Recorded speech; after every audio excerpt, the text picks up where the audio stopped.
1వ తేదీ అంటే పండగ వాతావరణం నెలకొంటుంది. పండగ వాతావరణం అని ఎందుకు చెప్తున్నానంటే, మన రాష్ట్ర ముఖ్యమంత్రి నారా చంద్రబాబు నాయుడు గౌరవనీయులు ఈ పెన్షన్ ఆయన తొలిసారిగా మహానుభావుడు ఎన్టీ రామారావు గారు 70 రూపాయలతో స్టార్ట్ చేస్తే దాన్ని 2014లో 200 రూపాయలు చేసిన ఘనత నారా చంద్రబాబు నాయుడు గారిది. అలాగే 200 నుంచి 1000 రూపాయలు ఒకేసారి 1000 రూపాయలు చేసిన ఘనత నారా చంద్రబాబు నాయుడు గారిది.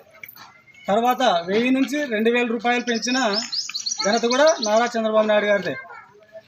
తర్వాత 2019 నుంచి రాష్ట్రంలో వైసీపీ ప్రభుత్వం అధికారంలోకి రాగానే మేము పింఛన్ 3000 చేస్తామని చెప్పి సంవత్సరానికి 250, సంవత్సరానికి 250 చేస్తూ 5 ఏళ్ళు కానీ 1000 రూపాయలు పెంచితే, తర్వాత మళ్ళీ నారా చంద్రబాబు నాయుడు గారు అధికారంలోకి వచ్చి మేము వితంతువులకు వృద్ధాప్య పింఛను 4000, వికలాంగులకు 6000, ఏదో ఆరోగ్యం బాగలేకుండా ఉంటే వాళ్ళకి 10,000, అలాగే మంచానికే పరిమితమైన వాళ్ళకి 15,000 ఆమె ఇచ్చిన మాట నిలబెట్టుకొని ఆయన ఇంత పెద్దగా పింఛన్లు పంపిణీ చేసిన ఘనత ఆయనకే దక్కుతుంది.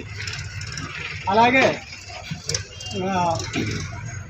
భర్తలు చనిపోతే వెంటనే ఆ పింఛన్ మహిళలకు చేస్తూ దాన్ని ఈరోజు కొత్తగా 3 పింఛన్లు వచ్చినాయి పెద్దమేడు గ్రామానికి. దీనికి ఎంతో సంతోషిస్తూ మా నారా చంద్రబాబు నాయుడు గారికి, అలాగే మా ఎమ్మెల్యే బివి జయనాథ్ రెడ్డి గారికి ఎంతో ధన్యవాదాలు తెలుపుకుంటూ ఈ అవకాశం ఇచ్చిన పెద్దలందరికీ నా ధన్యవాదాలు.